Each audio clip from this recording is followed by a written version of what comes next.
If you are using the new insurance paradigm and the new copay paradigm, this video is going to go over how you set up a policy information so that you can apply a deductible amount, a copay amount, a coinsurance amount onto the patient's ledger when charges are posted.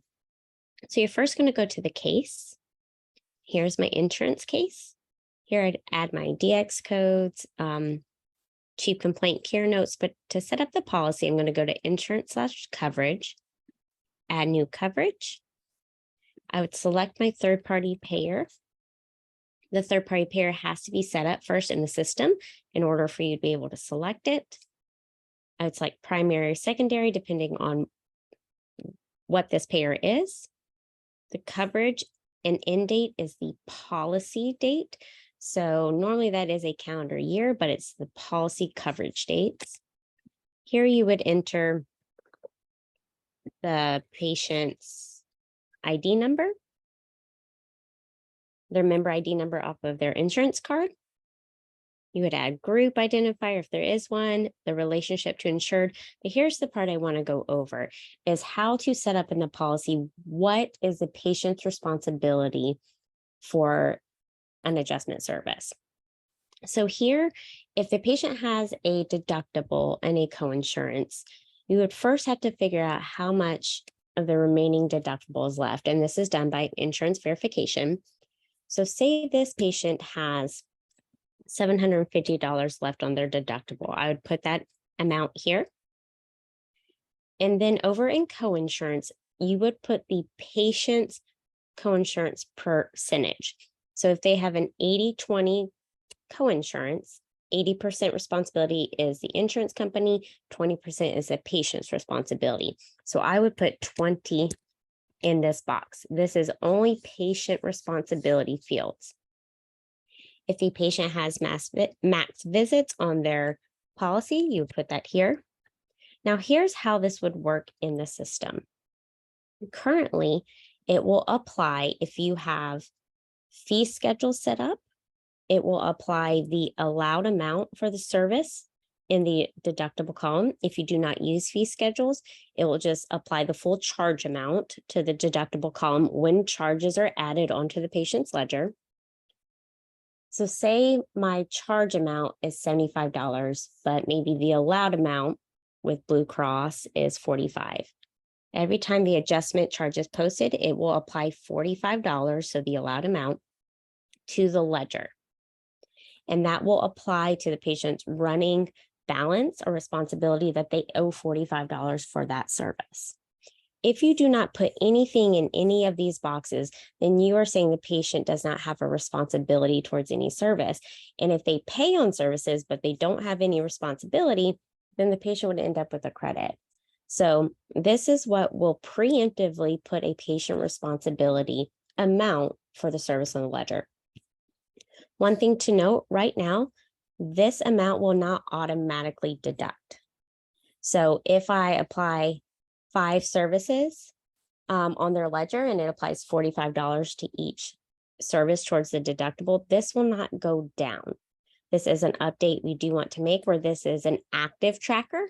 Will go down, but right now it doesn't. So what I recommend still to make sure that you are on top of transitioning your patient over to their coinsurance is take whatever's remaining of the deductible, we'll use $750 as an example, and divide by either your charge amount or your allowed amount, whichever one you're going by.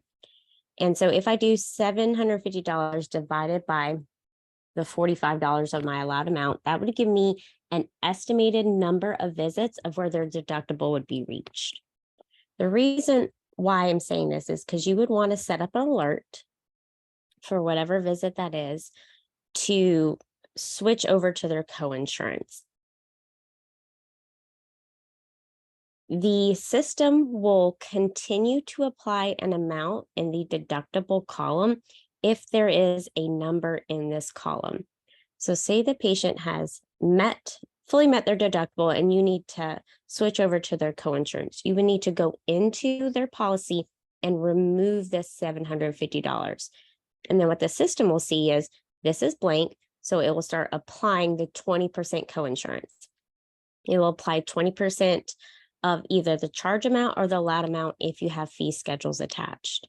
So if you continue to keep a deductible amount in this field, the system will keep applying the full charge amount or the full allowed amount towards the deductible. So you do have to, whenever the patient switch over to coinsurance, you have to go into their policy and remove this amount, and then it will kick over to their coinsurance. So setting the alert for the maybe approximate number of visit where their deductible would be met will help you maybe go in and remove this deductible amount. Now, of course, the EOB is your final say on how much they have remaining deductible or if they've met it. But if a patient has met their deductible, you need to remove this from the policy. So again, if the patient has a deductible on a coinsurance, you would just put the remaining deductible here, the patient's percentage of the coinsurance here. Once the patient has met their deductible, you just remove this.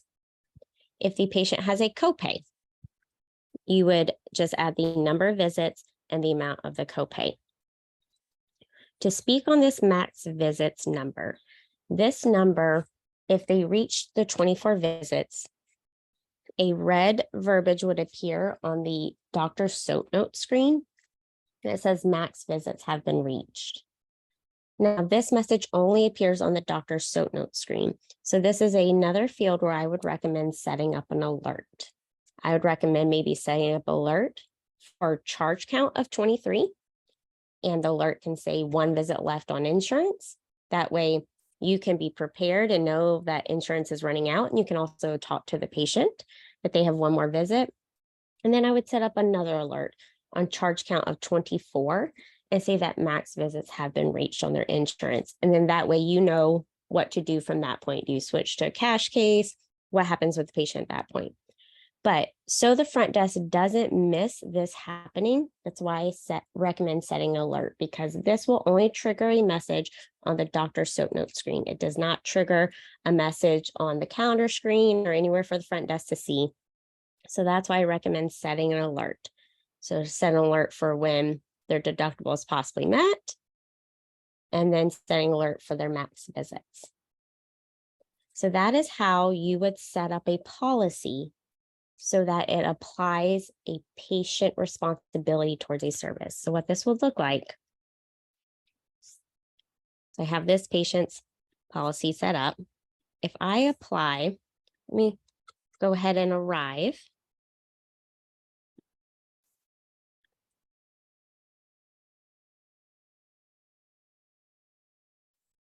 Let's go ahead and add in.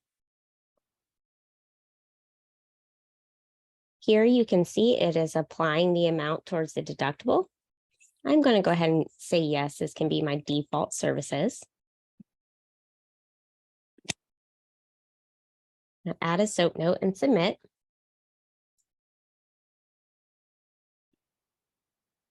And so now if I go look at this ledger,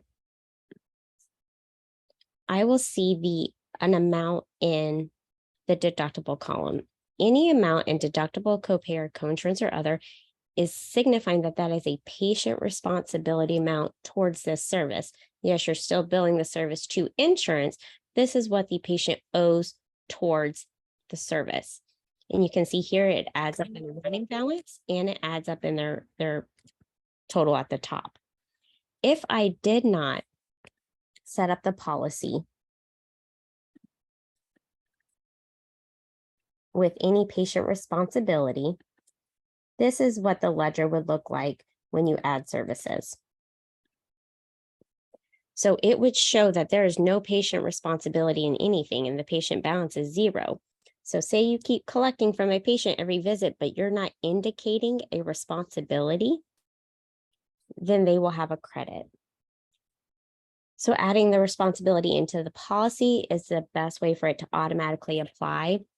If not, when you add a charge, you would need to physically add an amount into copay, deductible, or coinsurance. Now this is automatically doing it because I have the deductible amount set up in the policy. But if you don't have anything set up in the policy as far as patient responsibility, you will have to manually put in an amount in order for that to reflect on the ledger. So again, you would go to their case, insurance coverage, and you would add a new coverage, or if you already have a policy set up, you could click on edit and scroll down and enter these fields as it applies to that patient's insurance verification.